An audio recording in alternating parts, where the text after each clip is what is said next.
पूरी दुनिया में बहुत नुमाया शख्सियत के तौर पर जिस शख्सियत को जाना माना और पहचाना गया, वो शख्सियत है मोहतरम डॉक्टर अब्दुल कदीर साहब।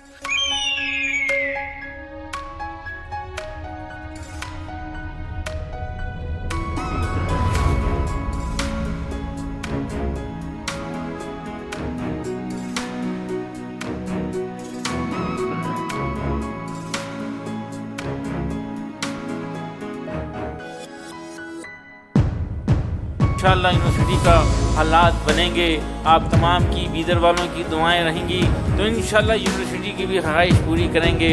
और अब तक कभी ख्याल आता था शाहीन के नाम से, लेकिन आज इरादा कर लिया हूँ अगर यूनिवर्सिटी होगी तो ख्वाजा इमादुद्दीन महमूद गावन के नाम से इंशाअल्लाह यूनिवर्सिटी होगी इंशाअल्लाह।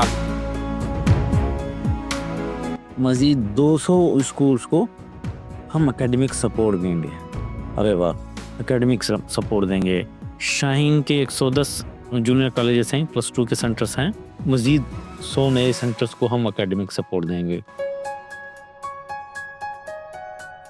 Dr. Qadir began his career as an engineer with a Japanese firm. Driven by a sense of social commitment, he returned to his native Bidar to dedicate himself to community upliftment through education. लेकिन जब एहसास हुआ कि एक अच्छे school की ज़रूरत है और मैं अपने छोटे भाई के लिए कोशिश कर रहा था अच्छी तालीम देना, फिर बीदर में स्कूल नहीं होने की वजह से हैदराबाद में लिया कि रेसिडेंशियल स्कूल में रखे, वो बच्चा वापस आ गया।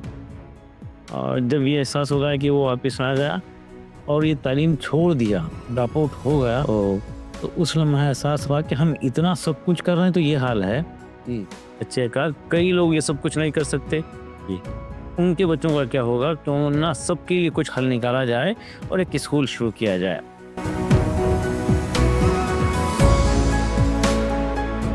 मैं मेरा ज़ाती घर उस वक्त बेचा जब मेरे क्लासमेट्स दूसरे घर का इफ्तिताह कर रहे थे। उस वक्त आपने बेचा? मेरा अपना छोटा सा घर जो वाली साहब की तरफ से हिस्से में आया था, मैं बेचकर स्कूल की पहली बिल्डिंग की छत की जो है मोल्डिंग का काम, कंक्रीट का काम कर रहा था। अल्लाह, उस वक्त मेरे एक साथी दूसरा घर बना के किराए पे देने के लिए वो दावत दिए थे, मैं और मेरी अहलिया जाकर वहाँ पे दावत में खाए थे। मैं घर बेचकर वहाँ से आया था।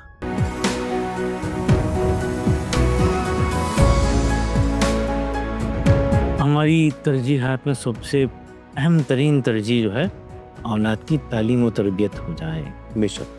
और एक बात मैं जो अक्सर जिक्र कर रहा हूँ, माँ बाप अपनी औलाद को IAS, IPS, डॉक्टर, इंजीनियर बनाने की ख्वाहिश रखना चाहिए, रखिए, ज़रूर रखिए, लेकिन ये ख्वाहिश रखना ना भूलें कि मेरी औलाद मेरे लिए सवाब जारिया का बेशक।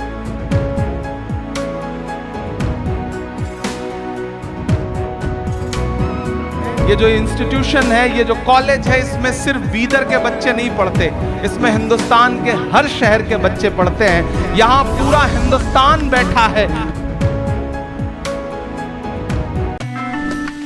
सितारे हिंद पॉडकास्ट विद नदीम फरूक।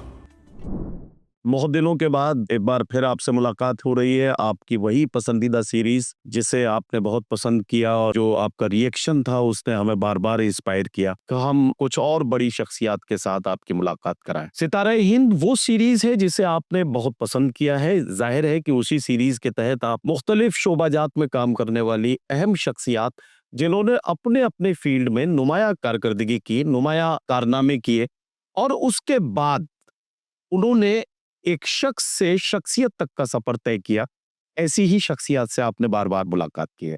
आज मैं जिससे आपको मिलवाने वाला हूं, उससे पहले ये 4 मिसरे सुन लीजिए, आप समझ जाएंगे कि मैं किस फील्ड की एक अहम शख्सियत से आज आपकी मुलाकात करने वाला हूं। यकीन करते जो अपने राहबर की रहबरी पर हम,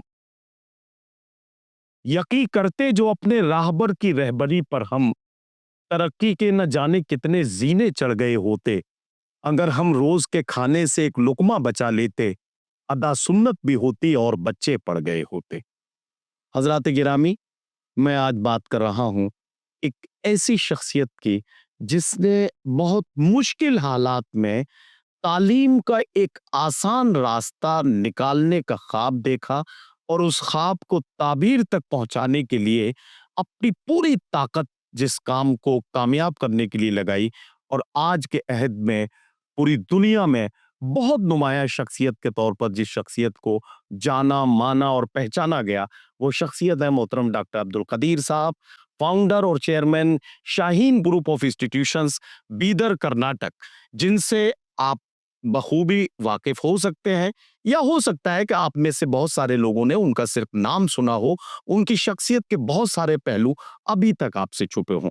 मेरी तमहीद थोड़ी सी बड़ी इसलिए हो गई है क्योंकि शख्सियत बड़ी है, इसलिए मेरी तमहीद में ये सारी बातचीत आना जरूरी थी।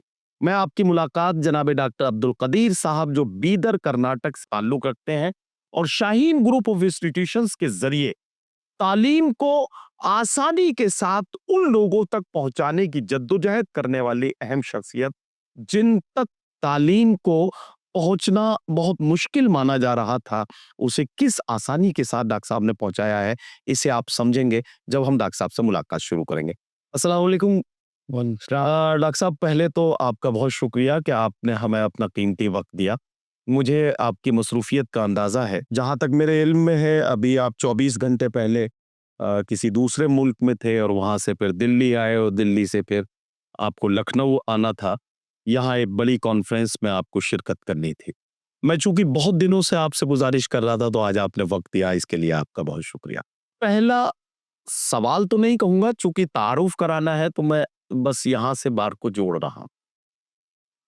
आपका ताल्लुक बीदर से है, कर्नाटक से, बीदर से माशा, और वहाँ शाहीन ग्रुप ऑफ इंस्टीट्यूशंस का जो मैंने देखा और समझा है उसमें ये है वो बच्चे जिनके पास बहुत सारे वसाइल नहीं हैं, और जिनके माँ बाप बहुत सारे वेल टू डू फैमिलीज से जो बच्चे नहीं आते हैं, उन बच्चों को मेन स्ट्रीम एजुकेशन और हायर एजुकेशन की सूरत में कामयाबी के रास्ते पर ले जाना, ये आपकी जिंदगी का मुझे एक रोशन पहलू नजर आता।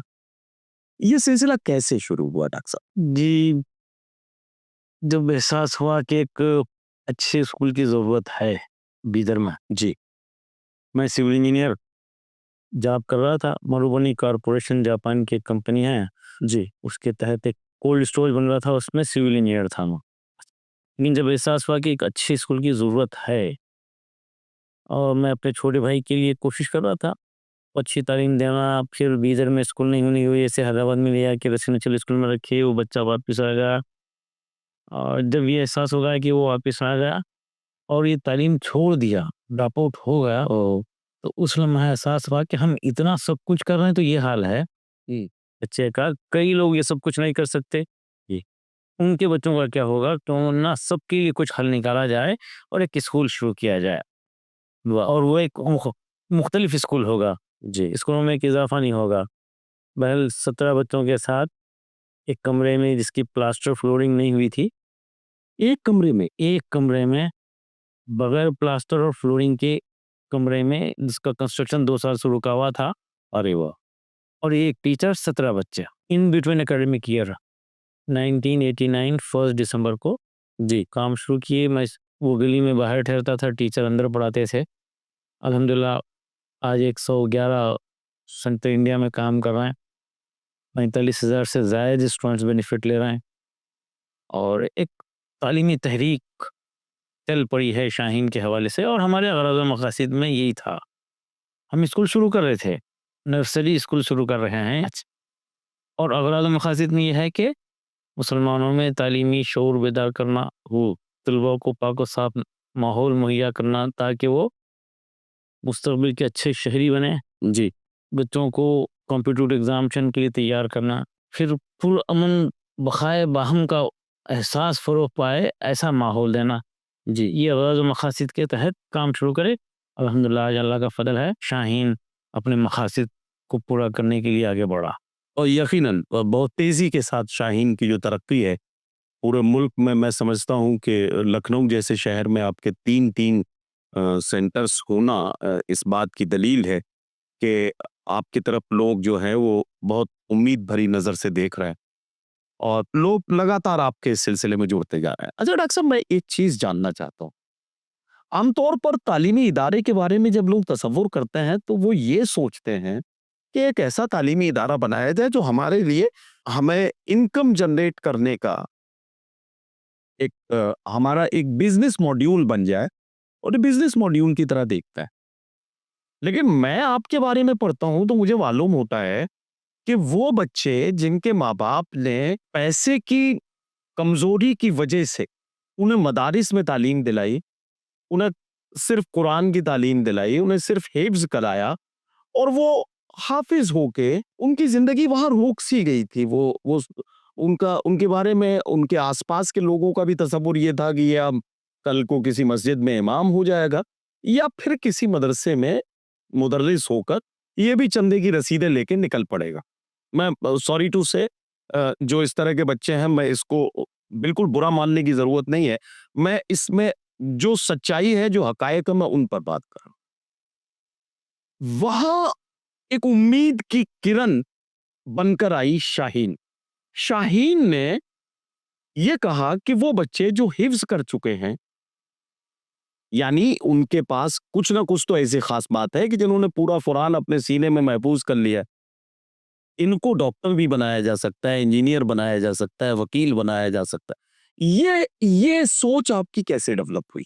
देखिए, जिस वक्त हम स्कूल शुरू कर रहे थे उस वक्त हमारा एहसास था कि तमाम तर तालीम में ज़रूरत, सारी की सारी तालीम में ज़रूरत हमारा स्कूल पूरी करेगा बच्चे की। ये हमारे पास जहन में थी। तो फौरी एहसास हुआ दीनी तालीम में ज़रूरत है। जी, फौरी एहसास हुआ कुरान की तालीम, नाज़रा एक तालीमी ज़रूरत है, बेशक। शोबे हिफ्ज़ एक तालीमी ज़रूरत है। तो हम एक के बाद एक शुरू करें। एलकेजी, यूकेजी, फर्स्ट में क़ायदा पढ़े बच्चों को, अरे वाह! सेकंड में नाज़रा कुरान और फार्मूला था 80-20 का। 80% स्कूल की तालीम, 20% कुरान की तालीम, जी, वक़्त जो देते थे। और फिर सेकंड स्टैंडर्ड में मुकम्मल नाज़रा पढ़ाया। सेकंड पास ख्वाहिशमंद ज़हीन बच्चों को शोबे हिफ्ज़ में लिए, वहाँ पे इसको उल्टा कर दिए, 80% हिफ्ज़ के लिए वक़्त दिए, 20% मैथ और असली तालीम के लिए दिए। उसमें भी सिर्फ मैथ्स और लैंग्वेजेस। ओके, और ये बच्चे थर्ड, फोर्थ, फिफ्थ में मुकम्मल हिफ्ज़ किए, वापस 6 में चले गए और कुछ ही दिन में जो है दूसरों से बेहतर उनका परफॉर्मेंस रहा। ये आगे बढ़े, 9, 10, 11, 12 करके गवर्नमेंट फ्री मेडिकल सीट हासिल करे कॉम्पिटिटिव एग्जाम के जरिए। ये मतलब नीट क्वालिफाई किया। 61 उस वक्त होता था नीट से पहले, जी, जी, फिर अब नीट में वो बच्चे सक्सेस हो रहे हैं और वो गवर्नमेंट टॉप मेडिकल कॉलेज में admit। अरे भाई ज़बरदस्त। अच्छा लगा हम इसकी तशहीर करें। हर फील्ड में बच्चे वेटरनरी में जा रहे हैं, इंजीनियरिंग में जा रहे हैं, मैनेजमेंट कोर्सेज में जा रहे हैं, हाफिज बच्चे। अरे वाह! तो बड़ा अच्छा लगा। फिर साथ ही साथ जैसा कि मैं बताया, बच्चे की तमाम तर तालीमी ज़रूरत हम पूरी करेंगे। हमारा टारगेट था पहले दिन से ऐसे हमारे बच्चे ट्यूशन जा रहे। स्कूल के बच्चे जाते हैं, स्कूल से आकर प्राइवेट ट्यूशन जाता है। हमको बुरा लग रहा था ये, अरे हमारा बच्चा हमारे स्कूल में एडमिशन लिया है, ख्वाहिश के साथ आया है, रिक्वेस्ट रिकमेंडेशन के बाद एडमिशन लिए हैं और फिर ट्यूशन जा रहा। जैसा कि एक फैमिली डॉक्टर होता है, ये फैमिली डॉक्टर के पास एक मरीज जाता है, कोई शख्स जाता है, जाके दिखाता है, दिखा के तो जाहिर है फैमिली डॉक्टर को बुरा लगेगा, जाहिर भी इतनी बात है। ऐसा बुरा लगना चाहिए ना। हाँ, यकीनन लगना चाहिए। तो हमको भी बुरा लग रहा था कि ये हमारे टीचर की इंसल्ट है, ये तो हमारी इंसल्ट है, स्कूल की इंसल्ट है कि हमारा बच्चा प्राइवेट ट्यूशन जा रहा है। तो हम किसी दिन माशाल्लाह हिम्मत करे और ऐलान कर दिए कि शाहीन का कोई बच्चा ट्यूशन नहीं जाएगा। अगर ट्यूशन जाएगा तो उसका एडमिशन कैंसिल कर देंगे। हम प्रॉस्पेक्टस में लिख दिए। वो तो लोग तो मुखालिफत करें, लेकिन अल्हम्दुलिल्लाह हम काबू में ला लिए और शाहीन ट्यूशन फ्री हो गया। कुछ दिन के बाद हमको एहसास हुआ कि कुछ बच्चों को एक्स्ट्रा केयर की ज़रूरत पड़ती है, तो उसके ऊपर हम कुछ मेहनत शो करें। Extra class, special class, remedial class वगैरह वो शुरू कराइए आप। वो हम शुरू करें और उसके ऊपर रिसर्च करें। भैया एक पैसा लिए बगैर हम 10 मरतबा पाएंगे, हम पाएंगे। जी, तक नहीं ट्यूशन नहीं जाएगा। बच्चा कमज़ोर है तो हम उसके साथ मेहनत करें। 10 मिनट, हाँ 10 मरतबा हम एक्सप्लेन करेंगे बच्चों को और फीस एक्स्ट्रा नहीं लेंगे। अब मेहनत करके एक सिस्टम बनाने में कामयाब हो गए। एक डिपार्टमेंट, एक सिस्टम बना जी। माशाल्लाह, अल्लाह का फजल बना। और वो सिस्टम आज माशाल्लाह हम पूरे हिंदुस्तान चाहते हैं। अल्लाह का शुक्र। और वो सिस्टम का नाम रखे AICU, AICU। Academic intensive care unit. Hospital में ICU होता है, हमारे पास AICU हम शुरू करें।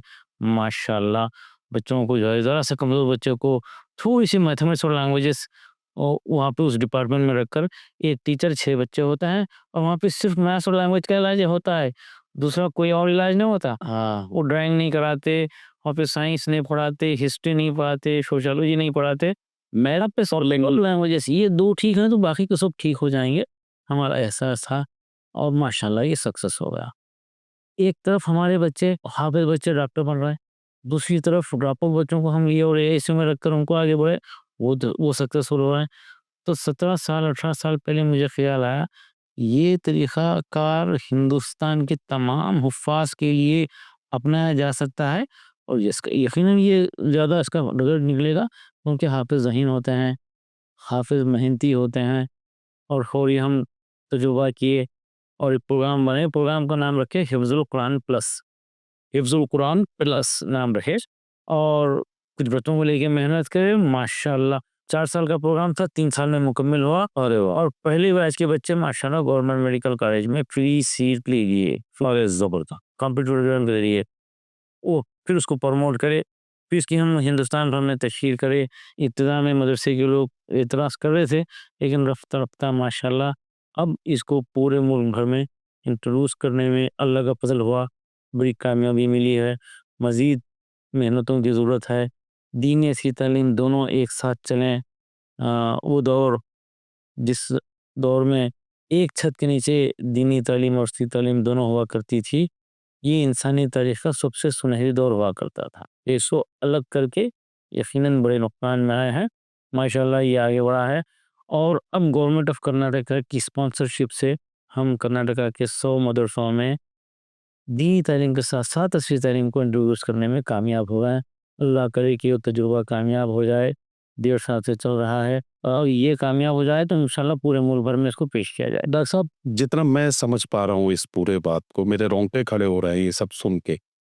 मैं सोच रहा हूँ कि तालीम के जो 2 राहें हैं अलग-अलग, एक दीनी तालीम की है और एक असरी तालीम की है। जो बच्चे दीनी तालीम में गए, वो अच्छे आलिम दीन बन गए, हाफिज़ बन गए, कारी बन गए, अच्छे मुफ्ती बन गए, शेखुल हदीस बन गए, मुफस्सिर बन गए, अच्छे मुसन्निफ बन गए, उन्होंने बहुत काम अपने फील्ड में किए। लेकिन उनमें से कोई अच्छा डॉक्टर नहीं बना, अच्छा इंजीनियर नहीं था, ज़ाहिर है क्योंकि उनको उसकी तालीम नहीं मिली। अब दूसरी स्ट्रीम में जाने वाले जो जो असली तालीम की तरफ जाने वाले बच्चे थे, उनमें अच्छे डॉक्टर बने, इंजीनियर बने और अच्छे वकील बने, जजेस बने, एडमिनिस्ट्रेटिव ऑफिसर्स बने। लेकिन उनके साथ एक बुनियादी परेशानी ये थी कि उन्हें ज़रूरत भर का दीन भी नहीं आता था। उन्हें नहीं मालूम था वुज़ू में कितने फ़राइज़ हैं, गुस्ल में क्या फ़राइज़ हैं, नमाज कैसे होगी, वुज़ू कैसे होगा, जनाज़े की नमाज कैसे पढ़नी है, क्या करना है ज़िंदगी के, वो जो जो मज़हबी ज़िम्मेदारियाँ थी उनसे वो कहीं अछूते रह गए। ये 2 अलग-अलग राहें और इसकी वजह से हम बड़े नुकसान की तरफ जा रहे थे। या तो सिर्फ दुनिया हमारे हाथ में आ रही थी या सिर्फ दीन हमारे हाथ में आ रहा था। हम दीन को हाथ में मजबूती से पकड़ रहे थे तो दुनिया हाथ से छूट रही थी। हम दुनिया की तरफ मजबूती से हाथ बढ़ा रहे थे तो दीन आप हाथ। इन दोनों का हसीन इम्तिजाज, ब्यूटीफुल मिक्सअप, या ये हमारा ख्वाब था डे 1 से जी, और अल्हम्दुलिल्लाह उसको हम इम्प्लीमेंट करने में बड़ी हद तक कामयाबी अल्लाह की यकीनन रही है। डॉक्टर साहब, अल्लाह ने बहुत बड़ा काम आपसे लिया है। सच कहा आपने, ये असली मदारिस के स्कूल के बच्चे दीन से दूर हैं। जी, अभी हम गुज़िश्ता एक सर्वे करें, 2700 तलबा और तालिबात का एडमिशन की फौरी बाद उनकी अलग-अलग टेस्टिंग कर लेते हैं, उनका हेल्थ का रिकॉर्ड कंप्यूटराइज़ कर लेते हैं। तो इस साल हम उनकी नमाज का जो है रिकॉर्ड कंप्यूटराइज़ कर लिया एडमिशन के वक़्त। जी, जी, कहाँ-कहाँ गलतियाँ हैं। जी, बड़े अफ़सोस की बात है, 64.49% तलबा और तालिबात जो 10th पास करके आए हैं मियारी स्कूलों से और डॉक्टर बनने की ख्वाहिश में आए हैं शाहीन में, हॉस्टल में एडमिशन लिए हैं, उनको नमाज नहीं आती। और मैं जो सर्वे किया हूँ, मोर देन 40% हमारी बेटियों को जो 10th पास हैं, उनको महर्रम और गैर महर्रम का डेफिनेशन नहीं होता। तो ये एक बड़ी कमज़ोरी इस तरफ है। दूसरी तरफ हाफ़िज़ हैं और बिल्कुल दुनिया से वाकिफ़ नहीं है, मामूली रियाज़ी जमा भी नहीं कर सकते और बिल्कुल मजबूर हैं मजबूर, दुनिया के सामने मजबूर हैं। दूसरी तरफ ये हाल है। अगर ये दोनों को मिक्सअप कर दिया जाए, हमारा हाफ़िज़ डॉक्टर बन जाए, जैसा कि इससे पहले हुआ करता था। जी। उस वक़्त का बेहतरीन हाँ, ज़ाहिर है उस वक़्त के साइंटिस्ट जो थे वो हमारे बड़े-बड़े आलिम हुआ ज़ाहिर है भई। हमारा लग के नुकसान में आया है। पहले तो जो है ज़रूरी दीनी तालीम सबसे पहले और तरबियत या स्कूल की तालीम के साथ-साथ हो और 10th के बाद स्पेशलाइज़ेशन हो। जी। या 12 के बाद स्पेशलाइज़ेशन हो, तख़स्सुस। जैसा कि नदवा में हर साल एक बैच बनता है, 12th पास बच्चों को लेकर तालीमियत का शोबा कायम किया जाता है। एक क्लास शुरू की जाती है। ज़रूरी दीनी तालीम के साथ बच्चों को 10th तक या 12 तक लेके जाएँ। 2 साल पहले ऐलान भी हुआ था, मौलाना अरशद मदनी साहब ऐलान कर लिए थे कि आलिमियत के लिए 10th पास करना लाज़मी है।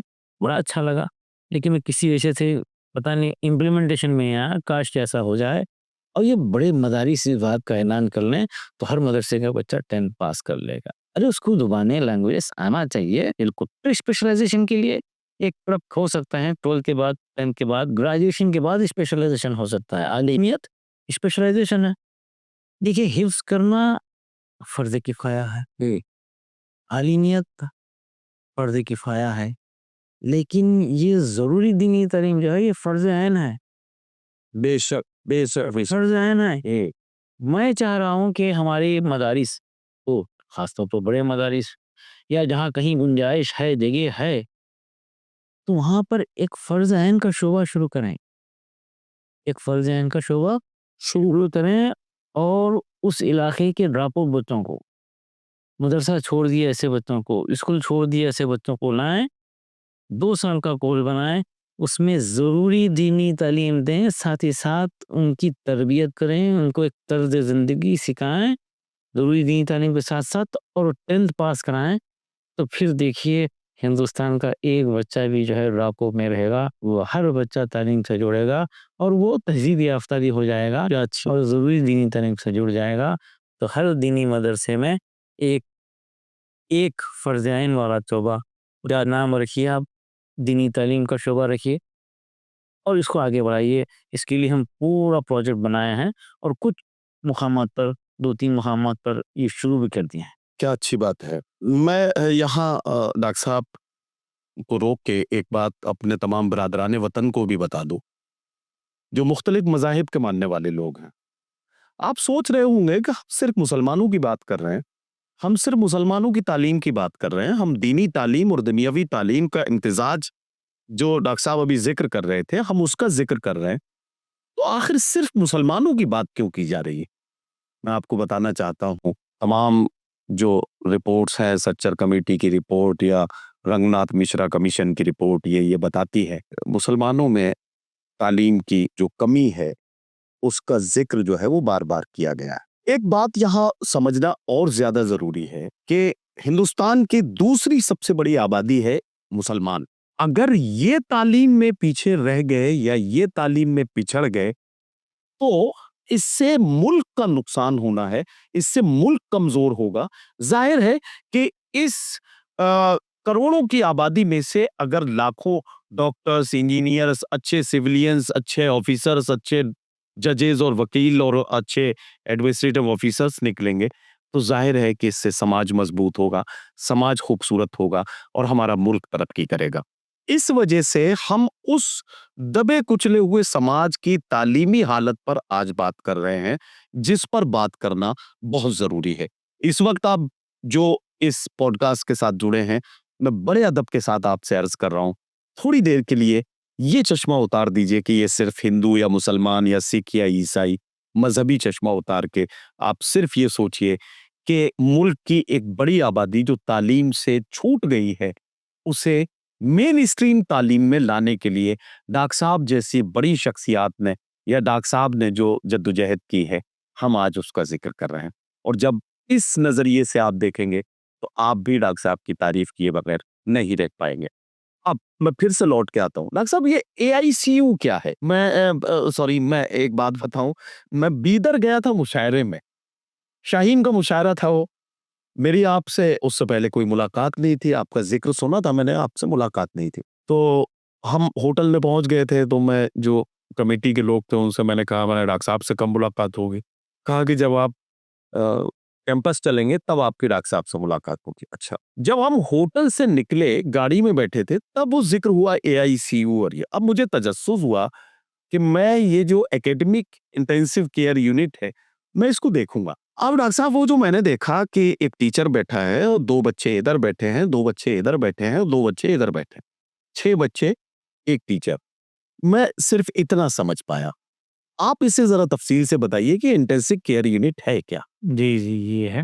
जैसा हॉस्पिटल में आईसीयू होता है, जी, ये एआईसीयू है, एकेडमिक आईसीयू है, जी, एकेडमिक इंटेंसिव केयर यूनिट। ऐसे बच्चे आमतौर पे बताता है ना लोग, जो गुर्बत की वजह से बच्चे ड्रॉप आउट होते हैं, ये बात गलत है। अच्छा, गुर्बत की वजह से भी ड्रॉप आउट होते हैं और 10, 20, 25%, 30% होते हैं। ये 70% बच्चे सब्जेक्ट की कमजोरी की वजह से ड्रॉप आउट होते हैं। ओके, सब्जेक्ट समझ में नहीं आने की वजह से ड्रॉप आउट होता है। उसकी मिसाल ऐसी है जैसे कि कोई गवर्नमेंट ऑफिसर है, वो रोज वक्त पे तैयार हो रहा है, ऑफिस को जा रहा है और उसको कुछ नहीं मिल रहा है सैलरी। और ये भी पक्का है कि कभी जिंदगी में कोई एक पेमेंट पैसा नहीं मिलेगा, तो क्या हो जाएगा? नहीं, नहीं जाएगा। यही मामला बच्चे का होता है। वो स्कूल जा रहा है और टीचर कुछ बोल रहा है, उसको कुछ नहीं मिल रहा, उसको कुछ समझ में नहीं समझ में नहीं आ रहा और उसको पक्का यकीन है कि बाद में भी समझ में नहीं आएगा। आहा, तो क्यों जाएगा? आहिस्ता-आहिस्ता बाहर दिलचस्पी बढ़ेगी उसकी, बाहर रिलैक्स होगा, क्लास में स्ट्रेस में रहेगा, बाहर सुकून मिलेगा, आहिस्ता-आहिस्ता ड्रॉप आउट हो जाएगा। करोड़पतियों के बच्चे ड्रॉप आउट नहीं होते? बिल्कुल होते हैं, करोड़पतियों के बच्चे भी ड्रॉप आउट। ड्रॉप आउट होते हैं, ये गुर्बत की वजह से 10, 20, 25% होते हैं। बाकी बच्चे जो हो रहे हैं, सब्जेक्ट की कमज़ोरी की वजह से होते हैं।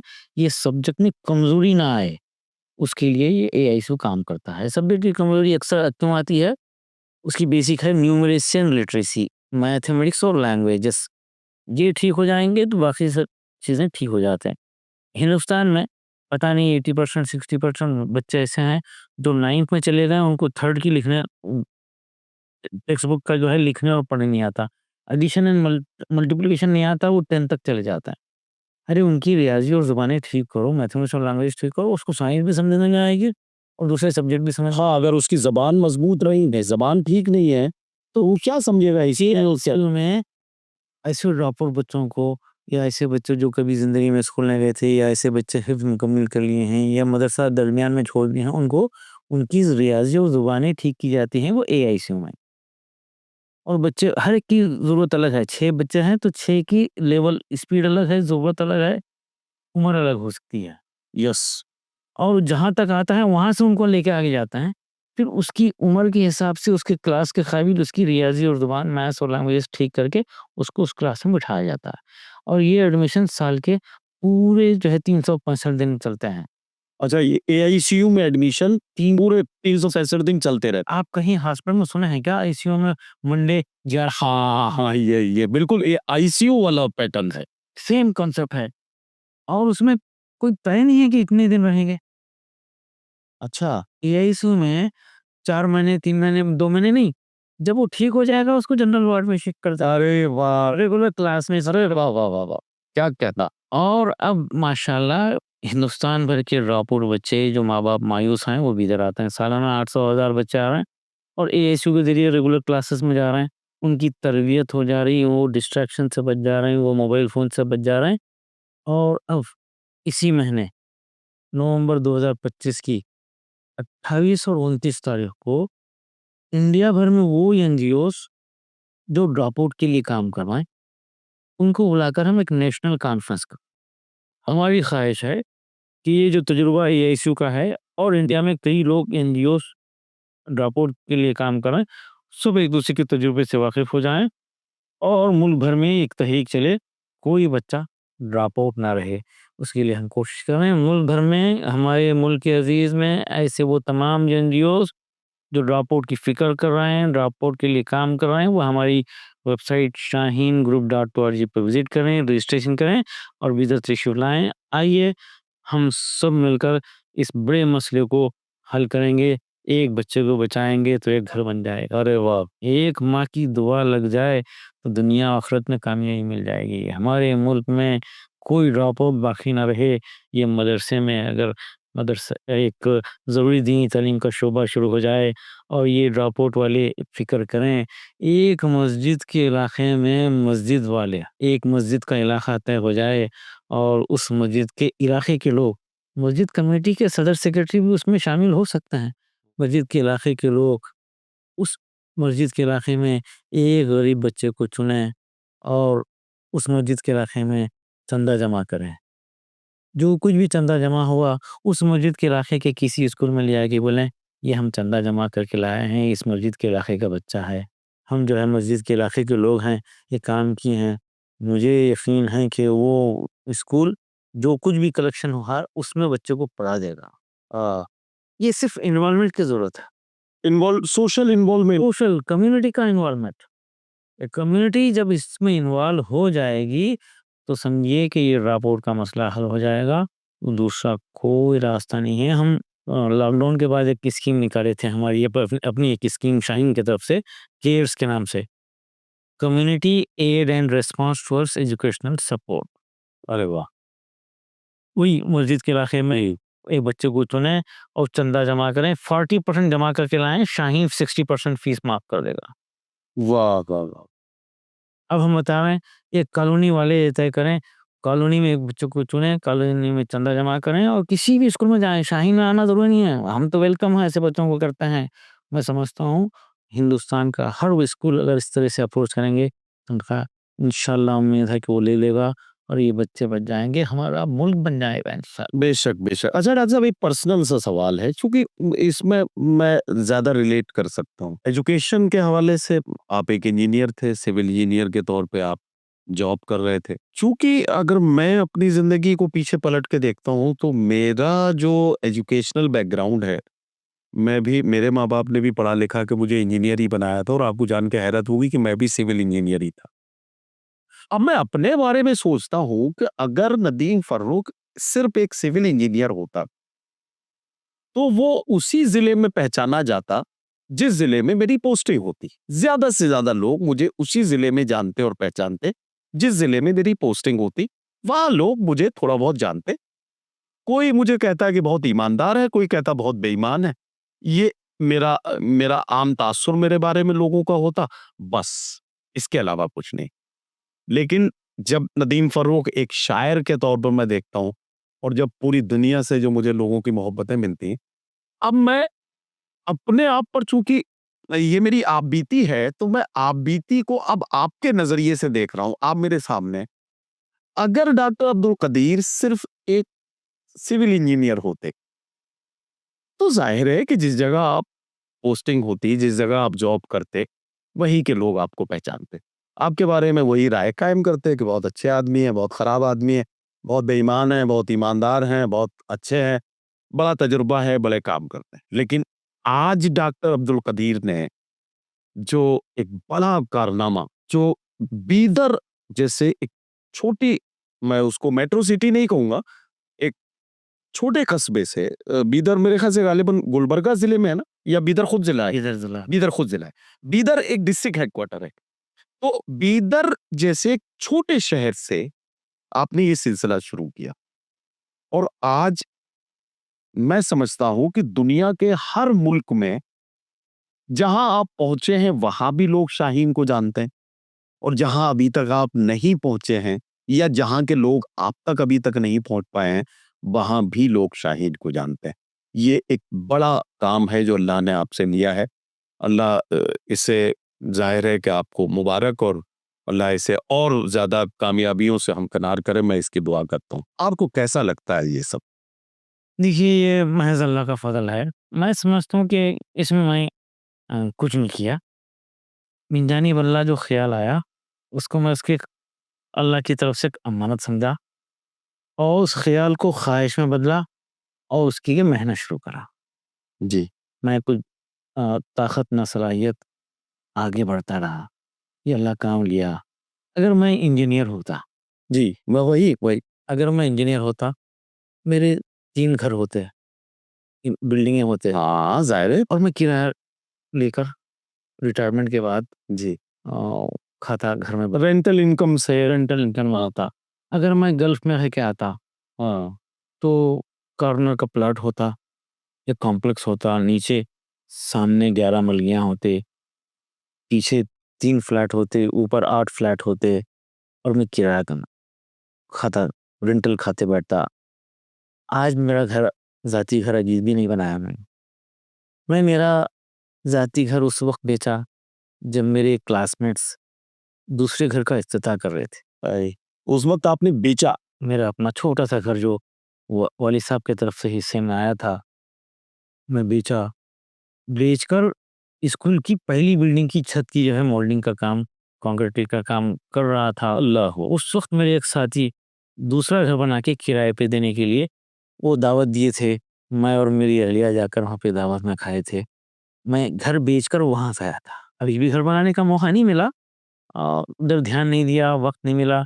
माशाल्लाह बड़े भाई के घर में 11 साल गुजारा, रेंटेड घर में 2 साल गुजारा, फिर स्कूल के 2 कमरे में 4 साल गुजारा। अब हमारी छोटी बहन का घर खाली था, बड़ा बन गया था, वहाँ पे हूँ। कभी घर बनाने की इरादा है, बना लेंगे इंशाल्लाह। अगर जॉब करता तो वैसा होता। अल्हम्दुलिल्लाह आज लाखों बच्चों के लिए एक ज़रिया बना है और इंडिया भर भाई साहब, आपकी सादगी तो कमाल की है। मैं हमेशा से आपकी सादगी का कायल हूँ। ये बहुत बहुत आसान है कहना कि ऐसा होता तो हम ऐसा करते, लेकिन मैं जरा सोच के देखता हूँ इस बात को कि एक शख्सियत ऐसी भी हो सकती है, कोई शख्स ऐसा भी हो सकता है कि जो अपना जाती घर जो उसे विरासत में वालिद से मिला हो, उसे बेच दे अपने ख्वाब को ताबीर तक पहुंचाने के लिए, और उसे बेचकर वो सारा पैसा उस ताबीर को हासिल करने में लगा दे, और उसके बाद उसके लिए पूरी जद्दोजहद करे, पूरी मेहनत करे। आज यकीनी तौर पर हो सकता है जो बात आप कह रहे हैं। मैं एक बात आपसे कहना चाहता हूँ, भले ही बीदर में आपका कोई घर ना हो, भले ही हिंदुस्तान के किसी शहर में आपने कोई घर ना बनाया हो, लेकिन इस मुल्क में लाखों करोड़ों दिल ऐसे हैं जहां आप अपना घर बनाने में कामयाब हुए हैं, जहां की दुआएं आपको मिल रही हैं, जहां की मोहब्बतें आपको हासिल हो रही हैं। ये एक बड़ी कामयाबी है, और शायद ये वो कामयाबी है जिसने दुनिया में भी आपको सुरखरू किया है, और अल्लाह करे कि ये आपके आखिरत में भी आपको सुरखरू करने का रास्ता है। और यकीनी तौर पर जैसा नजर आता है, क्योंकि आप जो है मखलूक के उस तबके की जिसको सबसे ज्यादा जरूरत है आपकी मदद की, आप उसकी मदद के लिए खड़े हुए हैं, तो यकीनी तौर पर इसका बदल अल्लाह रब्बुल इज्जत से आपको मिलेगा। चलिए अब हम फिर वहीं से लौट के आते हैं। एआईसीयू में बच्चा गया और उसको आपने इस लायक बनाया कि वो हाई स्कूल इंटर के लायक बने, और फिर वो उधर आए। हमारे मुल्क में हर छोटे बड़े कस्बे शहर में छोटे छोटे मदारिस हैं जहाँ दर्जा हिफ्ज और नाजरा की तालीम होती है। वहाँ कुरान नाजरा पढ़ाया जाता है, उसके बाद कुरान को हिफ्ज कराया जाता है। सालाना तौर पर अगर एक एवरेज मैं मान के चलूँ तो लाखों बच्चे ऐसे हैं जो हर साल दर्जा हिफ्ज से फारिग होते हैं। किसी मदरसे से 3, 5, 8, 10, 12, 15, कहीं से 30, 40, 50, और कहीं बड़े मदारिस से हो सकता है 100, 200 भी होते हो। लेकिन ये तादाद अगर पूरे मुल्क में जोड़ी जाए तो ये लाखों में पहुंच जाएगी। बेशक लाखों बच्चे होते हैं जो हिफ्ज से फारिग होते हैं। एक हमारे यहाँ परसेप्शन है कि जो बच्चा पढ़ने में अच्छा हो उसे असरी तालीम में करो, इसको सीबीएसई बोर्ड दिलाओ। ये बच्चा जरा सा पढ़ने में कमजोर है या इसका जरा सा कुंद ज़हन है, तो इसको चलो इसको मदरसे में दाखिल करा दो। मैं बड़ी तकलीफ के साथ ये बात कह रहा हूँ। ये जो तासुर है, और इसकी वजह से बच्चों को भी ये लगता है, मैं अपने घरों के हालत देखता हूँ, उन्हीं बच्चों को असली तालीम का कोई टीचर ट्यूशन पढ़ाने के लिए आता है तो उसके लिए बीच में चाय भी जाती है, सोफे पे बैठ के पढ़ाता है, और उसी बच्चे को जब कुरान पढ़ाने के लिए कोई हाफिज जाता है, कोई इमाम जाता है, कोई मौलवी जाता है, तो उसकी माँ कहती है कोई नहीं, खटोला डाल दे यहीं बैठ जाएंगे हाफिज साहब। ये क्या, हाफिज साहब ही तो है। ये हमारा जो ज़हनी हमारी कशमकश है, या यूं कहिए कि ये ज़हनी तलनज़री है, इसने बड़ा नुकसान किया है। आपने उन बच्चों को जो कहीं जिन जहां उनकी उम्मीदें टूट रही थी, वो उनके सामने आप उम्मीद की किरण बन के खड़े हुए। तो ये जो गरीब बच्चे जो हिफ्ज करके फारिग होते हैं, इनके लिए शाहीन के पास कोई मंसूबा है? इब्तिदान हम तो माहौल बनाने के लिए 100% फ्री लेते थे। 100% फ्री, रहना, खाना, पढ़ना सब फ्री। ऐसे हाफिज़ बच्चों ज़िंदगी में पेन भी नहीं पकड़े चलता है। ये इसी के ज़रिए उनको ठीक करना, फिर उनको 10 पास करा के आगे ग्रेजुएशन तक पहुँचाना। अच्छा, उनके हॉस्टल की भी फी हर रही फ्री, हर कोई चीज़ फ्री, सब कुछ फ्री। अब इंडिया भर में फिर इसको आम कर दिए। अब इंडिया में 100-200 500 सेंटर ये माशाल्लाह काम कर रहे हैं। 100% हमारी निगरानी में कर रहे हैं और देखकर जाकर या सुनकर अपने तौर पर उसको बेहतर अंदाज में भी कर रहे हैं। और बेहतर अंदाज में कर रहे हैं, जो शाहीन में चल रहा है उसको और बेहतर भी कर रहे हैं। ज़्यादा फोकस करके, ज़्यादा निगरानी में, ज़्यादा बेहतर सलोतन के साथ भी कर रहे हैं। ये आम आम होगा। और अब हम शाहीन में ऐसे हाफिज़ बच्चों के लिए 50% फीस ले रहे हैं। आधी फीस। अच्छा, आधी फीस लिया था। ये 3 बच्चे हिंदुस्तान भर के पूरे, कोई भी आ जाए सर्टिफिकेट ला ले, 50% फीस है। हिफ्ज़ का टेस्ट ले लेंगे, फीस आधी है। और ये अब हम चाह रहे हैं कि ये फैल रहा, इंशाल्लाह फैल जाएगा, एक माहौल बनेगा। और मज़ीद लोगों को हम रहनुमाई करना चाह रहे हैं। मुल्क भर के लोगों को इनवाइट कर रहे हैं, आइए देखिए सिस्टम। अभी हम अभी जो हाल-हाल में अलीगढ़ मुस्लिम यूनिवर्सिटी की तरफ से मैं वहीं आ रहा था अभी, वो उसी जगह पे आ रहा था। अब हम जो है इरादा कर रहे हैं, इस अवार्ड के बाद इरादा कर रहे हैं मज़ीद मज़ीद 200 स्कूल्स को हम एकेडमिक सपोर्ट देंगे। अरे वाह! एकेडमिक सपोर्ट देंगे। शाहीन के 110 जूनियर कॉलेजेस हैं, +2 के सेंटर्स हैं। मज़ीद 100 नए सेंटर्स को हम एकेडमिक सपोर्ट देंगे। अब हमारा महसूस एहसास हो रहा है कि हमारी ज़िम्मेदारी बढ़ गई है। लोगों के एक्सपेक्टेशन बढ़ गए हैं। सर सैयद की तहरीक को आगे बढ़ाना अब हमारा हमारा फ़र्ज़ है। तो हम मज़ीद ये काम कर रहे हैं। और इंडिया भर के स्कूल के मदरसे के ज़िम्मेदारों से ख़्वाहिश करें, आइए शाहीन देखिए, आप हमारे मेहमान रहेंगे। ड्रॉप आउट को ठीक करने की ख़्वाहिशमंद इंडिया भर के तमाम एनजीओज़, इंडिविजुअल्स, मस्जिद के ज़िम्मेदार, मदरसे के ज़िम्मेदार वीज़र तशरीफ़ लाएँ।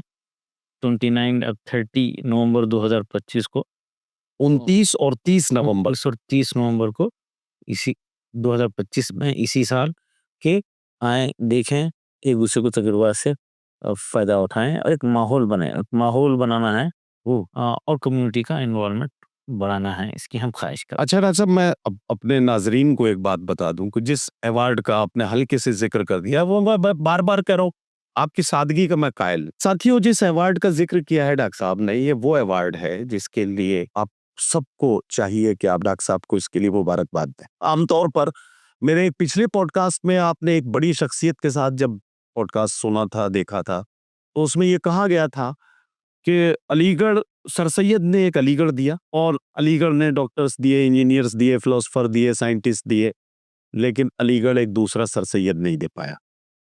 ये बात उस पॉडकास्ट में कही गई थी, एक अहम शख्सियत ने ये बात कही थी। आज मैं आपको उस जुमले को याद दिला के एक बात कहना चाहता हूं यहाँ। अलीगढ़ ने दूसरा सर सैयद भले ही न दिया हो, लेकिन सर सैयद की उस तहरीक से मुतासिर होकर अलग अलग इलाकों में काम करने वाले वो लोग जिन्होंने तालीम को अपनी जिंदगी का मकसद बनाया, वो जाहिर है कि सर सैयद अलैहिर्रहमा के कदमों के निशानों को देख देख कर ही आगे बढ़े और तहरीक उन्हें वहीं से मिली, वहीं से उन्हें हौसला मिला। सर सैयद का जहां तक ताल्लुक है, तो सर सैयद के बारे में आप अच्छे से जानते हैं और अब आपको डॉक्टर साहब को मुबारकबाद देनी चाहिए।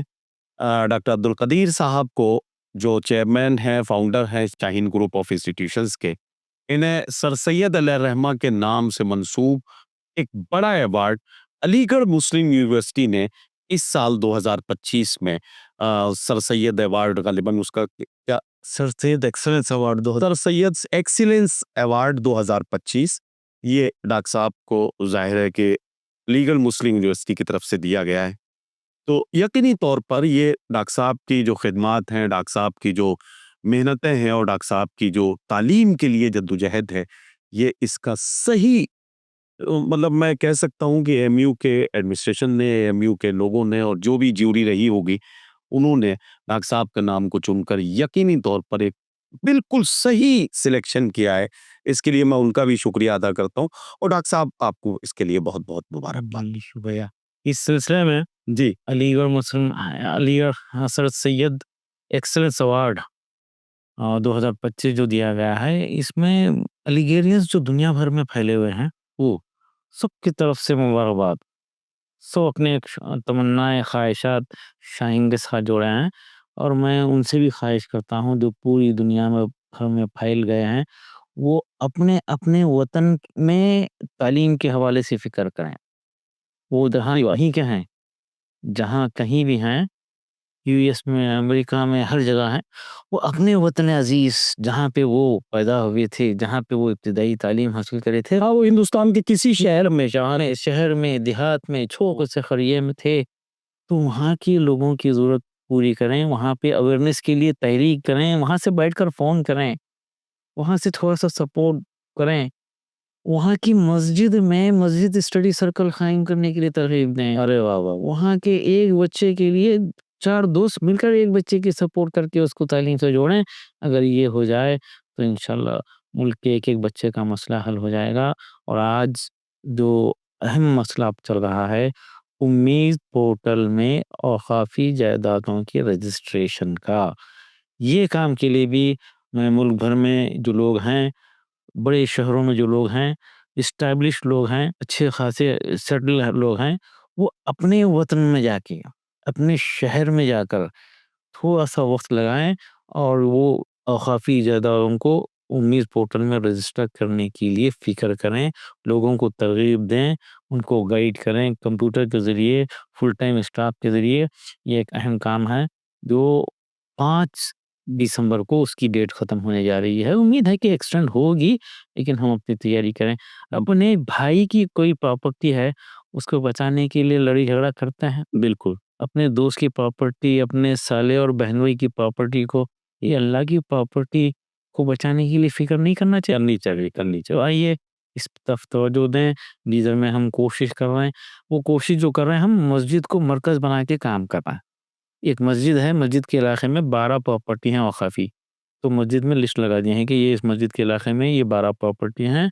ये मस्जिद के ज़िम्मेदार और मस्जिद के इलाके के ज़िम्मेदार ये 12 प्रॉपर्टी की फ़िक्र करें। वो रिपोर्ट रखें। कोशिश कर रहे हैं, ज़हन-ए-ज़ाही की कोशिश कर रहे हैं। इस तरह से मुल्क भर में ये काम हो जाए, तो एक बड़ा काम होगा और इज्तिमाई काम करने की आदत हमें होना चाहिए। तमाम खैर के काम मस्जिद को मरकज़ बना के करना और मस्जिद को मरकज़ बनाकर बुराइयों को ख़त्म करने की कोशिश करना। भलाइयों को फैलाना, बुराइयों को रोकना, मस्जिद को मरकज़ बना के काम करना। अच्छा डॉक्टर साहब एक बात आप जो आजकल मैं देख रहा हूँ बड़ी-बड़ी कॉन्फ्रेंसेस में जब आपकी तकरीर हम सुनते हैं, तो आप कहते हैं कि लोग कहते हैं कि साहब तालीम के लिए पैसा चाहिए और पैसा हमारे पास है नहीं। उस पैसे का फिर आप एक फॉर्मेट बताते हैं कि अगर ऐसा कर लिया जाए तो पैसे की ज़रूरत ये जो है ये इसको फुलफ़िल किया जा सकता है। वो क्या कॉन्सेप्ट है जो जिसकी वजह से पूरी दुनिया में मतलब आपके नाम की एक हलचल मची हुई है कि डॉक्टर अब्दुल कदीर साहब ने बड़ा रिवॉल्यूशनरी एक बात कही है और जिस पर गौर किया जाना चाहिए। वो क्या है मैं ज़रा-सा आपकी ज़बान से ही लोगों को कि सुनना चाह तमाम गैर शरई, गैर ज़रूरी रसूमात ख़त्म कर दें हुँ, और वो पैसा जो है तालीम और तरबियत पे, मईशत पे, कारोबार पे इस्तेमाल करें। एक सर्वे के मुताबिक हमारे मुल्क के अज़ीज़ में, हिंदुस्तान में पूरी जनरेशन पे जो खर्च होता है, गवर्नमेंट का, प्राइवेट का, पेरेंट्स का और कई एनजीओज़ का, ज़कात का, सदक़े का जो खर्च होता है, उसका डबल शादियों पे खर्च कर देता है।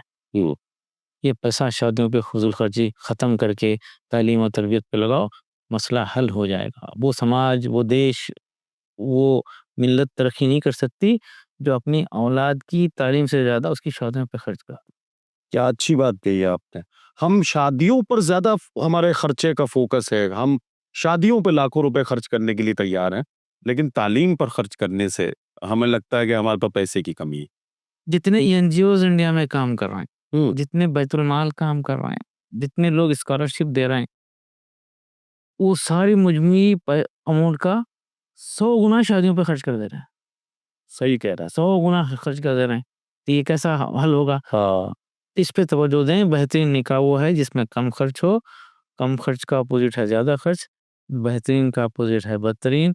मैं चाहूँगा तमाम नाज़रीन से कि वो लड़की का वालिद जब शादी का बात आती है और डेट तय होने के करीब होती है तो वो मजबूर हो जाता है। मुख्तलिफ दबाव उसके ऊपर होता है, घर की ख़वातीन का दबाव, माशरे का दबाव, लोग क्या कहेंगे।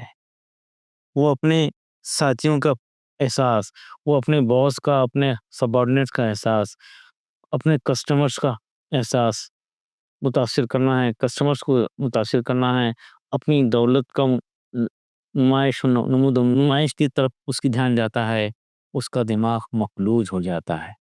पुरखा भेजेगा वो बारात का, लेकिन जाने वालों को एहसास होना चाहिए, जाने वालों को एहसास होना चाहिए कि मैं अपने तरफ से लड़की के वालिद का 1 रुपया भी खर्च कराने का गुनाह मैं नहीं करूँगा। आहा! गुनाह मैं नहीं करूँगा। तो बाज़ बोलते हैं कि नहीं वो नाराज़ होता है, तो मैं बताता हूँ ये गलतफ़हमी है। आपसे कोई नाराज़ नहीं होगा, आपकी हैसियत ही क्या है? हाँ, सही बात। आपकी क्या हैसियत है कोई नाराज़ हो तो बढ़ने का? किसके पास हो ही रहा था सही बात। अरे वो एक्टिंग करते नाराज़गी की। चलो ठीक है, नाराज़ हो भी जा रहे हैं। जी। अल्लाह उसके रसूल की रज़ा अहम है। या नई बात है, इनकी नाराज़गी ज़्यादा आपको परेशान कर रही है। तो ये लोग क्या कहेंगे? लोग नाराज़ होते हैं, बात गलत है, अवाम तय कर ले। ऐसी शादियों का बायकॉट ही एक हल है। निकाह के दिन कोई खर्चा नहीं होना चाहिए और वलीमा है। हमारे यहाँ तो बहुत आसानी थी कि मस्जिद में निकाह हो, निकाह का ऐलान हो गया, सब निकाह हो गया।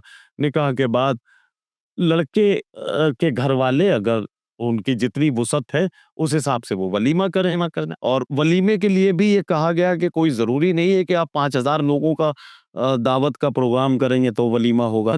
हमने हमने निकाह को मुश्किल कर दिया और धीरे धीरे और चीजें आसान हो गई। गुनाह ना हो रहा है। देखिए आप सुने होंगे, हम्म। गरीब लड़की की शादी है, जी। पैसे होना है, मदद करना, हम्म। मदद करना है।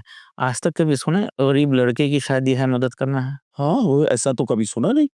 जबकि खर्च की कोई गुंजाइश है तो लड़के पे है, लड़की पे नहीं है खर्च। यस, उसके लिए जरूरत थी, उसे मेहर देना है, उसको वलीमा करना है, घर में बर्तन लाना, घर में बर्तन आना है, नान नक्के का इंतजाम करना है, जिम्मेदारी उसकी ज्यादा है। खर्च लड़के का है। आज तक किसी लड़के गरीब लड़की का क्या जहन डॉक्टर साहब, क्या आपने डायरेक्शन दिया है जहन को, वाह। तो ये जो है लड़के की जो है मदद होना चाहिए, लड़की के हवाले से 1 रुपया खर्च नहीं होना चाहिए। क्या इस पे तवज्जो दें और ये अच्छा डॉक्टर साहब, आपकी मौजूदगी में, आपके हवाले में, आप मौजूद हैं इसलिए इस वक्त मैं अपने फील्ड के 2 एग्जाम्पल देना चाहता हूँ।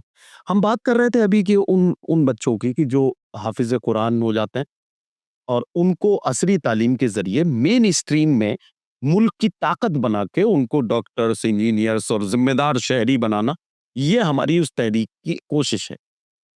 अब मैं 2 एग्जाम्पल आपके सामने रखने वाला हूँ। एक मेरे शायर दोस्त हैं जिनके बेटे ने बचपन में उनकी ख्वाहिश हुई कि बच्चे को हिफ्ज कराया जाए, बच्चे को हिफ्ज कराया। जब उसने हिफ्ज कर लिया तो उनको लगा कि यार ये हिफ्ज करके कहीं मैंने ऐसा तो नहीं किया कि इसको सिर्फ जो है इमामत और मदरसे के मुदर्रिस वाली जिंदगी में महदूद होके रह जाए ये।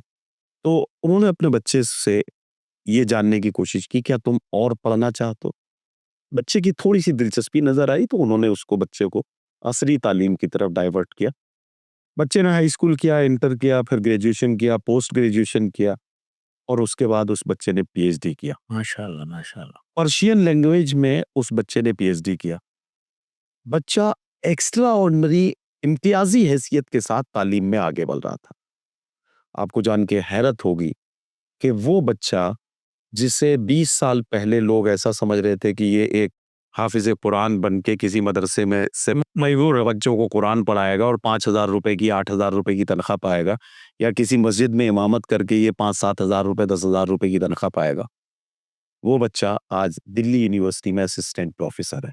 और देने वाला, जी घर संभालने वाला। जी जी, दिल्ली यूनिवर्सिटी में असिस्टेंट प्रोफेसर है और माँ बाप को अपने तमाम बच्चों में, जाहिर है कि बच्चे माँ बाप के लिए तो सभी प्यारे होते हैं, लेकिन वो बच्चा जाहिर है कि एक इम्तियाजी हैसियत के साथ अपने माँ बाप का नाम रोशन करने वाला बना। ये पहला एग्जाम्पल। दूसरा एग्जाम्पल, वो भी मेरे शायर दोस्त, उन्होंने भी, आज वो नहीं है, मैं चाहता हूं बल्कि उनका नाम तो ले देता हूं, अभी वो अब दुनिया में नहीं है, मैं नदीम नैयर साहब का जिक्र कर रहा हूं, मेरे बड़े भाई जैसे, मेरे बड़े करम फरमा, उनकी बड़ी करम फरमाइयाँ मेरे साथ रही। और वो जब मैं स्ट्रगल पीरियड में था तो उन्होंने बड़ा साथ दिया मेरा, इसलिए हमेशा उनके लिए मेरे दिल से दुआ निकलती है। मैं दुआ करता हूँ कि अल्लाह उन्हें गरीक रहमत करे। अभी हफ्ता 15 दिन पहले या 20 दिन पहले वो हमें छोड़ गए, 1 महीना मान लीजिए ज़्यादा से ज़्यादा। नदीम नैयर साहब का बेटा, छोटा बेटा जो असद नदीम, उनको ये हुआ कि भई मेरे बाकी बच्चे जैसे भी अपनी ज़िंदगी में जो भी कर रहे हैं वो कर रहे हैं। मैं इस बच्चे को हिफ्ज़ कराना चाहता हूँ, और इसलिए कि अच्छा आमतौर पे माँ-बाप का एक वो भी होता है कि कब जाए हिफ्ज़ कर लेगा तो इसके ज़रिए हमारी आक़िबत की गारंटी मिल जाएगी हमें। एक एक माँ-बाप को एक ये होता है कि भई ये है ना कि हाफ़िज़ के माँ-बाप के सर पर जो है एक रोशन ताज रखा जाएगा, ये कहा गया है। तो अब माँ-बाप चाहते हैं कि भई हम अपनी आख़िरत की भी तो गारंटी कर लें, तो उन्होंने अपने बच्चों को हिफ्ज़ कराया। वो बच्चा हिफ्ज़ किया।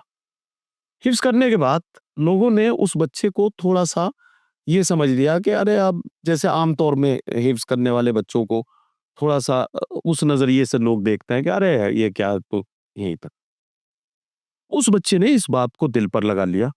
फिर उस बच्चे ने हाई स्कूल, इंटर, ग्रेजुएशन ये सब करना शुरू किया, और इंग्लिश को उसने एक चैलेंज की तरह से लिया। इंग्लिश लिटरेचर और इंग्लिश लैंग्वेज को पढ़ा भी, फिर उसके ब्रिटिश और अमेरिकन एक्सेंट के साथ इंग्लिश को सीखा और वो सब ये सारा सब कुछ किया। आज के अहद में जो डिजिटल मार्केटिंग जो एक बड़ा फील्ड है जिसके ज़रिए बड़े कारोबारी और बड़े ज़राए और बड़े रास्ते खुलते हैं, उसको उसने सीखा। ये सब करके वो अपने मैं बड़ी ज़िम्मेदारी के साथ कहता हूँ कि वो अपने भाइयों में सबसे ज़िम्मेदार मुझे अपने घर में नज़र आता है। ये 2 एग्ज़ाम्पल मैंने आपको दिए हैं। इनकी रोशनी में मैं पूरे हिंदुस्तान में उन माँ-बाप से एक बात कहना चाहता हूँ। आपने अपने बच्चे को हिफ्ज़ इसलिए कराया था, माफ़ कीजिएगा मेरी बात कड़वी लगे तो इसको दिल पर ठक से लगाइएगा जो बात मैं कह रहा हूँ। मैं आपके दिल को तकलीफ़ पहुँचाने के लिए नहीं, बल्कि आपको झिंझोड़ने के लिए ये बात कह रहा हूँ। आपने जब अपने बच्चों को मदरसे में भेजा था ना, तो आपने ये सोच के भेजा था कि ये ज़रा-सा कुंद ज़हन है, या ये छोटा है, या ये पढ़ नहीं पाएगा, या हम पर ज़िम्मेदारियाँ ज़्यादा हैं, हमारे पास स्कूल की फ़ीस देने को पैसे नहीं है, चलो इसे मदरसे में भेज दो। वहाँ इसे खाना भी मिलेगा, वहाँ इसे कुरान की तालीम भी मिलेगी, और ये हाफ़िज़ हो जाएगा तो किसी न किसी मस्जिद में नमाज़ पढ़ाने लगेगा। माफ़ी के साथ एक बात कह रहा हूँ, आपने ये सोच के अपने बच्चे को उस वक़्त हाफ़िज़ कराया था। अल्लाह ने उसके सीने में कुरान महफूज कर दिया। ये आपकी आखिरत के लिए तो बेहतर रास्ता बन गया, क्योंकि अल्लाह का वादा सच्चा है। जब अल्लाह ने ये कहा है कि हाफिज के माँ बाप के सर पर एक रोशन ताज रखा जाएगा, तो वो ताज तो आपके मुकद्दर में आ गया। अब खुदा के वास्ते अपनी बच्चे की जिंदगी के बारे में सोचिए। उसे सिर्फ एक महदूद महदूद दुनिया में कैद होकर मत छोड़िए। शाहीन ग्रुप ऑफ इंस्टीट्यूशंस की तहरीक को समझिए। आपके आसपास शाहीन का कोई सेंटर है, वहां जाकर इसकी जानकारी दीजिए, और अपने उस बच्चे को जिसके सीने में अल्लाह ने कुरान महफूज किया है, उसकी अहमियत को समझिए, और उस बच्चे को असरी तालीम से जोड़ के उसको डॉक्टर और इंजीनियर बनने का मौका दीजिए। डॉक्टर साहब, उस बाप के बारे में मुझे बताइए। मैं जब बीदर गया था तो मुझे मालूम हुआ कि एक इमाम साहब हैं, उनके 6 बेटे हैं, और वो बच्चे भी हिफ्ज करके हाफिज हुए, क्या उनके बारे में मुझे कुछ बताया गया।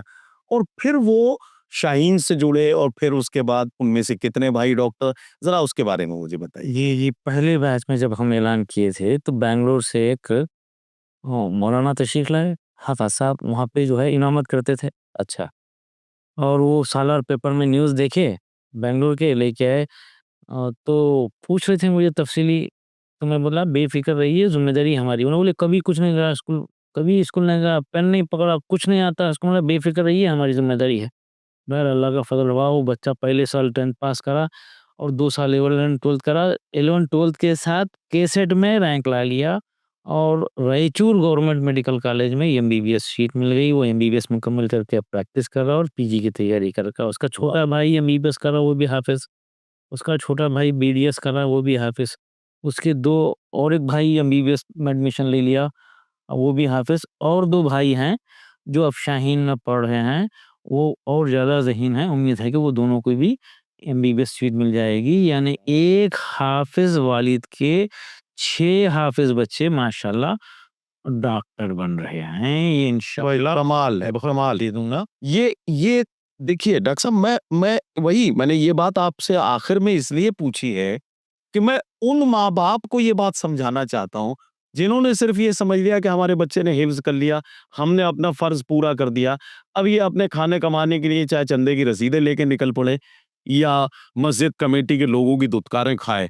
मैं उन्हें बताना चाहता हूँ कि आपका बच्चा हाफिज है, उसको इज्जत और वकार के साथ एक हाफिज कुरान के तौर पर इज्जत के साथ जीने का मौका और अच्छी तरीके से आप दे सकते हैं। आप सोच कर देखिए कि आपका बेटा हाफिज भी हो और डॉक्टर भी, हाफिज भी हो और वकील भी, हाफिज भी हो और इंजीनियर भी, हाफिज भी हो और एजुकेशनिस्ट भी, हाफिज भी हो और साइंटिस्ट भी। कितना अच्छा लगेगा आपको। इसलिए शाहीन की अहमियत को समझिए। शाहीन ग्रुप ऑफ इंस्टीट्यूशंस के फाउंडर और चेयरमैन डॉक्टर अब्दुल कदीर साहब से ये जो हमने बातचीत की है, एक बार फिर मुबारकबाद दीजिए डॉक्टर अब्दुल कदीर साहब को। Sir Syed excellence award 2025 doctor साहब को इस बार अलीगढ़ मुस्लिम यूनिवर्सिटी ने दिया है। और आप डॉक्टर साहब की शख्सियत से आपने अब तक अंदाजा लगा लिया होगा कि अलीगढ़ मुस्लिम यूनिवर्सिटी ने बिल्कुल सही इंतखाब किया है। अपने कमेंट्स में अपनी राय जरूर दीजिएगा। डॉक्टर साहब को मुबारकबाद देना बिल्कुल मत भूलिएगा। अब आखिर में डॉक्टर साहब, ये प्रोग्राम हम नदीम फर्रुख ऑफिशियल, जो मेरा अपना पर्सनल मेरे नाम से चैनल है, हम उस पर इसको नशर करते हैं। सुखनदान इंटरनेशनल प्राइवेट लिमिटेड मेरी कंपनी का नाम है और सुखनदान के मुख्तलिफ चैनल्स हैं जिस पे हम मुशायरा, न्यूज़ और अलग अलग शोबाजात के हमारे नशरियात के चैनल्स हैं। नदीम फर्रुख ऑफिशियल भी जाहिर है कि उसी का हिस्सा है। मैं आपकी मौजूदगी में एक वादा कर रहा हूं अपने नाजरीन से, जो लोग आपके पॉडकास्ट पर अच्छा कमेंट करेंगे, आप जब भी कभी लखनऊ दोबारा से आएंगे, उनमें से किसी 2 खुशनसीब लोगों को हम आपके साथ डिनर पर इनवाइट करेंगे। इसकी इजाजत आप हमें अभी देंगे, ऑन कैमरा देंगे, ताकि हम अपने नाजरीन से ये वादा कर सकें। जी ज़रूर, मेरा आना होता है। यहाँ पे 3 सेंटर हैं। राज साहब, आपने बीदर में तो घर नहीं बनाया है, अब आप एक काम कीजिए, लखनऊ में एक घर बना लीजिए। यहाँ पर आपके 3 सेंटर हो गए हैं और लखनऊ आपसे बेपनाह मोहब्बत भी करता है, तो लखनऊ में अल्लाह करे चलिए कुछ ऐसा हो जाए। अच्छा, एक बात और, एक तासुर है आमतौर पर लोगों का कि क्या शाहीन का इंस्टीट्यूट बनाने के लिए, शाहीन का सेंटर लेने के लिए बहुत ज्यादा पैसे का बैकअप होना जरूरी है क्या? नहीं, नहीं, नहीं, नहीं, शाहीन तो बिल्कुल कुछ अगर बेसिक चीजों जरा सा बता दें, अगर हल्का सा बता दें, बाकी चीजें को आपकी टीम बताएगी। देखिए, छोटे से छोटी शुरुआत हो सकती है। अभी हम फ्रेंचाइजी जो दे रहे हैं, स्कूल के लिए भी दे रहे हैं, अच्छा, किड्स के लिए भी दे रहे हैं, यानी नर्सरी, एलकेजी, यूकेजी के लिए। वो हमारी बहनें, हमारी बेटियां जो काबिल हैं, घर में बैठी हुई हैं, फारिग हैं, उनके घर में घर भी कुशादा है, तो हम किड्स की का वहाँ पे फ्रेंचाइजी दे के उनको गाइड करके उनको मसरूफ करना चाह रहे हैं। देखिए, आज माहौल वाले इदारों की ज़रूरत है। अब माहौल वाले इदारे हमारे माहौल वाले लोग दे सकते हैं। बेशक। गलत माहौल में भेजेंगे तो नस्ल का बड़ा नुकसान हो रहा है और नस्ल को बचाना है, नस्ल ही असल है, मैं अक्सर जिक्र करता हूं। बेशक आप कहते हैं। तो किड्स के लिए बहुत कम इन्वेस्टमेंट है और अप टू 7 तक के लिए अलग है, +2 के लिए भी हम फ्रेंचाइजी दे रहे हैं और इसके लिए एक बड़ी कॉन्फ्रेंस 1 दिसंबर को रखे हैं। जी जी। 1 दिसंबर को सालाना जो प्रोग्राम होता है हमारा, उसमें तो ऐसे ख्वाहिशमंद लोग विजिट कर सकते हैं, हमारी वेबसाइट पे जाके डिटेल ले सकते हैं। देखिए, बड़े इदारों की भी ज़रूरत है। बेशक है। 10 एकड़, 20 एकड़, 25 एकड़ पर शाहीन के साइज़ के, बीदर के साइज़ के, बीदर के कलंदर के, अभी हम जिक्र कर रहे थे, ऐसे 500 इदारों की हमारे मुल्क को ज़रूरत है। रेसिडेंशियल स्कूल की अहमियत बढ़ गई है, ये मोबाइल फ़ोन की वजह से, ये बेरारबी बढ़ रही है, को एजुकेशन के बड़े बुरे असरात नस्ल पे पड़ रहे हैं। जी जी। ये तमाम डिस्ट्रैक्शन से बचाते हुए नस्ल को बचाना है, नस्ल ही असल है। ख़ास तौर पे 8 से लेके 12 तक बचा लेना, बाद में भटकने की गुंजाइश कम हो जाएगी। अगर बाद में अल्लाह करे कोई भटक जाए तो उसके वापस आने की गुंजाइश है। 35 साल, 40 साल के बाद वो वापस आएगा, लेकिन जो 9th में, 10th में भटकता है, वो अक्सर वापस नहीं आते। तो माहौल वाले रेसिडेंशियल स्कूल को प्रमोट करने की हम कोशिश कर रहे हैं। बहुत शुक्रिया डॉक्टर साहब। बड़ी अच्छी और बड़ी तामीरी बातचीत आपसे हुई है और आपने ये भी हमें खुशखबरी दी है कि 26 को आपका फिर आना। हम अपने नाज़रीन से ये गुज़ारिश कर रहे हैं कि आप अगर आपको ऐसा लगता है कि आपका कोई ऐसा सवाल था, जो डॉक्टर साहब से पूछा जाना चाहिए था और हम नहीं पूछ सके हैं, तो अपने कमेंट्स में उसका ज़िक्र कीजिएगा। मैं ज़रूर डॉक्टर साहब की ऐसी शख्सियत है कि ये एक पॉडकास्ट में डॉक्टर साहब से सारे पहलुओं पर बात नहीं हो सकती थी। इसलिए मैंने एक तारुफ़ी बातचीत आपके सामने रखी है। आपके सवालात हमारे पास आएँगे, तो हम ज़रूर अगली मुलाकात में डॉक्टर साहब से आपके सवालात के साथ भी कुछ बातें करेंगे और कुछ अच्छी और तामीरी गुफ्तगू डॉक्टर अब्दुल कदीर साहब से होगी। डॉक्टर साहब कोई पैगाम अगर हमारे नाज़रीन को देना चाहें तो हम उसका इस्तकबाल करें। हमारी तरजीहात में सबसे अहम तरीन तरजीह जो है, औलाद की तालीम व तरबियत हो जाए। बेशक।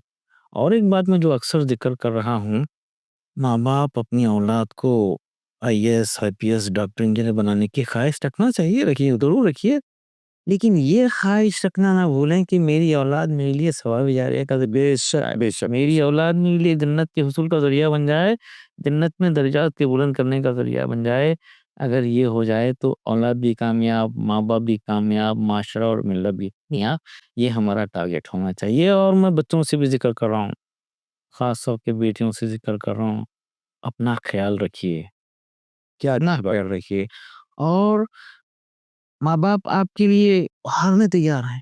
आपकी ईद के लिए अपने आप को खुद को हारने तैयार हैं।